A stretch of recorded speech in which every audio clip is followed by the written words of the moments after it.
इस नई वीडियो में आप सभी का स्वागत है। तो अब हमने अपनी पिछली वीडियोस में माइटोसिस के बारे में बहुत डिटेल में डिस्कस किया था। तो माइटोसिस क्या है? इक्वेशनल डिवीजन है, यानी कि एक सेल डिवाइड करेगा टू डॉटर सेल्स में और उसमें क्रोमोसोम नंबर सेम रहेगा, दैट इज डिप्लॉयड। अब हम बात करेंगे मियोसिस की। तो मियोसिस और माइटोसिस दोनों डिफरेंट प्रोसेसेस हैं।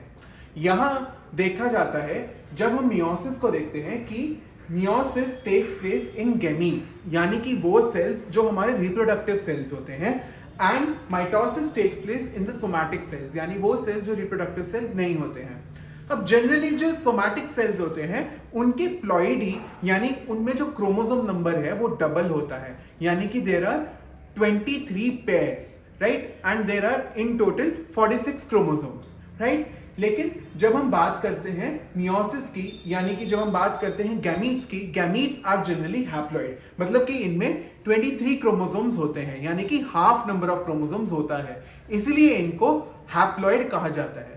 तो मियोसिस का एक बहुत इंपॉर्टेंट फंक्शन ये है कि हमें हैप्लॉइड सेल्स की प्रोडक्शन करनी है, हमें उन सेल्स की प्रोडक्शन करनी है जिनमें क्रोमोसोम नंबर सोमैटिक सेल्स का हाफ है, राइट। तो इसीलिए मियोसिस 1 को या मियोसिस को overall process meiosis 1 and meiosis 2 को रिडक्शनल डिवीजन कहा जाता है, और ये टेक प्लेस करता है यूकैरियोटिक सेल्स में जो कि सेक्सुअली रिप्रोड्यूस करते हैं। तो अब हम मियोसिस को बहुत डिटेल में इस चार्ट के थ्रू समझेंगे। तो आप देख सकते हैं कि ओम लैब्स के इस एनिमल सेल मियोसिस चार्ट में बहुत अच्छे से हर स्टेज को कलरफुली दिखाया गया है और हर स्टेज की एक brief description with label diagrams अच्छे से दी गई है। तो अब हम हर स्टेज को समझना शुरू करते हैं। तो एट द फर्स्ट प्लेस हमें यह जानना है कि मियोसिस का ब्रॉड क्लासिफिकेशन क्या है। तो ब्रॉड क्लासिफिकेशन ये है that it is divided into two further sub stages, meiosis 1 and meiosis 2। इन स्टेजेस में सबसे लेंथी प्रोसेस होता है मियोसिस 1 का, and which is followed by meiosis 2 which is just like mitosis. तो अब हम अगर मियोसिस 1 की बात करें, मियोसिस 2 की बात करें, इनके अंदर भी सब स्टेजेस होती हैं and they are same as mitosis, prophase, metaphase, anaphase, telophase, जो कि हुआ मियोसिस 1 में, एंड इसमें भी मियोसिस 2 में prophase, metaphase, anaphase, telophase, right. तो ये हमारी स्टेजेस सेम रहती हैं। अब मियोसिस 1 एंड मियोसिस 2 में फर्क कहां आता है? एक कि ये लॉन्ग है मियोसिस 1, एंड सेकेंडली इसमें लॉन्ग क्या है? प्रोफेज सबसे ज्यादा लॉन्ग है। अब प्रोफेज लॉन्ग होने का रीजन क्या है?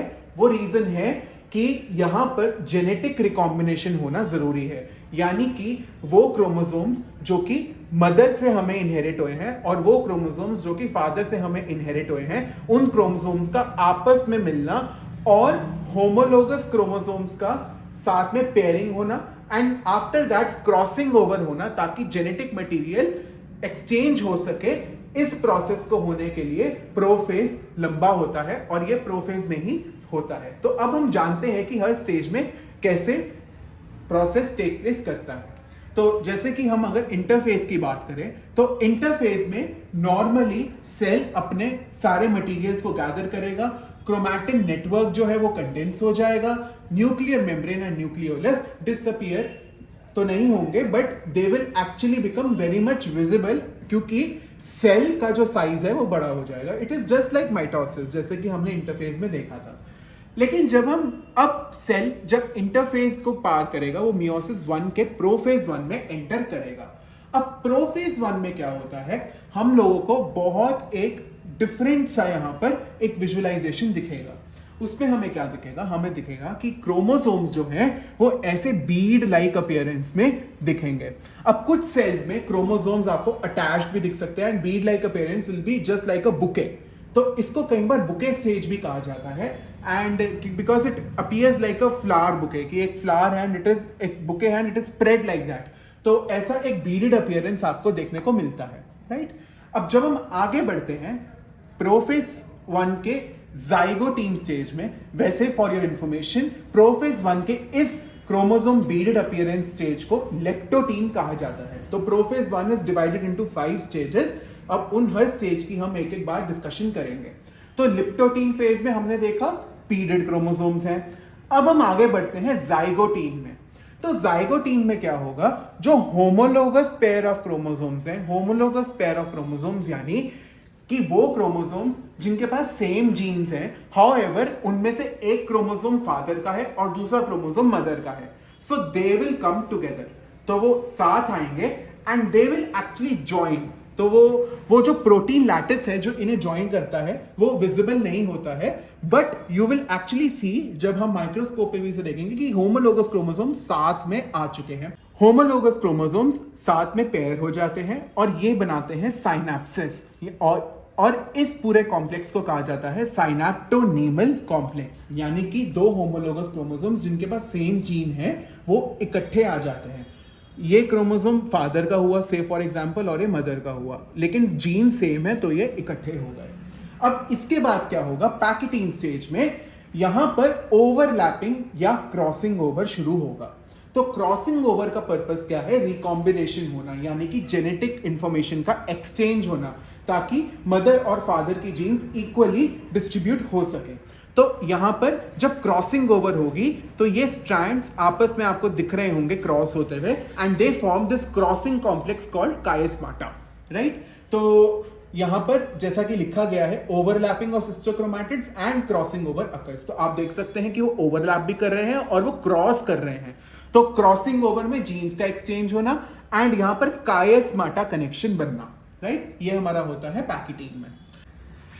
तो प्रोफेज का जो डिप्लोटीन स्टेज है वो होता है एक ऐसे इवेंट में जब हमारे क्रोमोसोम्स जो हैं उनका क्रॉसिंग ओवर हो जाता है, और ये जो बाइवेलेंट या जो टेट्राड है, जो ये क्रॉसिंग ओवर और ये जो पेयर बनाते हैं इनको टेट्राड भी कहा जाता है, क्योंकि ये 4 हैं, ये देखिए 1 2 3 4, so 2 blacks and 2 reds, they form 4 chromosomes, so इनको टेट्राड स्टेज भी कहा जाता है। सो हियर इन्होंने टेट्राड बनाया। अब टेट्राड को सेपरेट करना है जब क्रॉसिंग ओवर खत्म हो चुका है, तो वो कब होता है, डिप्लोटीन स्टेज में।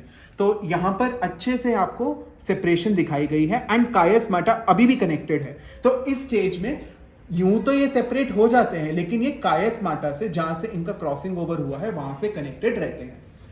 जब हम आगे डिप्लोटीन से डायाकाइनेसिस यानी कि जो प्रोफेज 1 की लास्ट स्टेज है उसमें पहुंचते हैं, तो जेनेटिक मटेरियल आप देखिए एक्सचेंज हो चुका है क्रॉसिंग ओवर के बाद, कि ब्लैक का कुछ पार्ट रेड में आ चुका है एंड रेड का कुछ पार्ट ब्लैक में आ चुका है। दिस मींस कि रिकॉम्बिनेशन जो है, जेनेटिक रिकॉम्बिनेशन वो हो चुका है, एंड जो हमारा टेट्राड्स हैं और या जो हमारे बाइवेलेंट्स हैं वो अलग हो चुके हैं एंड जेनेटिक इंफॉर्मेशन एक्सचेंज हो चुकी है।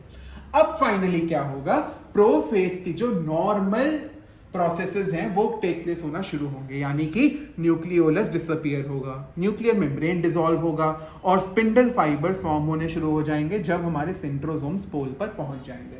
This happens in the case of animal cells. अब जब हम आगे बढ़ेंगे विल सी मेटाफेज।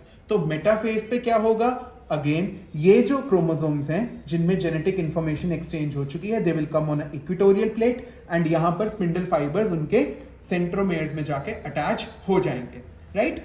अब यहां पर एनाफेज 1 में अगेन जो स्पिंडल फाइबर्स हैं वो पोल्स की तरफ इन्हें अट्रैक्ट करेंगे, इनको खींचेंगे एंड सिस्टर क्रोमैटिड्स अलग अलग हो जाएंगे, राइट। आप देख सकते हैं यहां पर सिस्टर क्रोमैटिड्स अलग अलग होते हुए, and later on we go to the telophase जहां पर सेल एक क्लीवेज फरो बनाकर वो अलग हो जाएगा एंड यहां पर डॉटर सेल्स फॉर्म हो जाएंगे। तो मियोसिस जो है उसका टोटल जो एंड प्रोडक्ट है उसमें 4 सेल्स फॉर्म होते हैं from 1 cells which have haploid ploidy, diploid से हैप्लॉइड में, और 4 सेल्स डिवाइड होते हैं। अब हमने देखा कि मियोसिस 1 के एंड में हमारे पास 2 सेल्स फॉर्म हुए हैं, लेकिन जैसा कि मैंने कहा कि 4 सेल्स फॉर्म होने हैं तो हमें 2 और चाहिए। तो उन 4 सेल्स के फॉर्म होने के लिए एक बार और ये डिवीजन इन 2 सेल्स में फर्दर होगा, हर एक सेल में एक एक डिवीजन होगा and that will happen in meiosis 2। अब मियोसिस 2 जो है इसमें कुछ स्पेशल नहीं होता है, it is just like mitosis, मतलब इस रिस्पेक्टिव सेल 1 और इस रिस्पेक्टिव सेल 2 में एक एक बार मियोसिस 2 होगा and they will separate into 2 different daughter cells. तो यहां पर देखिए आप 2 सेल्स देख सकते हैं, ये जो हमने 2 सेल्स यहां पर ऑब्टेन किए थे ये यहां पर बने हुए हैं। यहां पर प्रोफेज होगा दोनों में, न्यूक्लियोलस एंड मेम्ब्रेन डिसअपियर हो जाएगा, न्यूक्लियर मेम्ब्रेन, राइट। उसके बाद जो हमारे सेंट्रियोल्स हैं ये पोल्स पर आ जाएंगे, राइट। हमारा जो मेटाफेज है, मेटाफेज 1 में क्रोमैटिन मटेरियल आएगा and they will attach to the chromosomes. Centriole से ये आएंगे chromatin material, they will attach and chromosomes will arrange on the equatorial plate.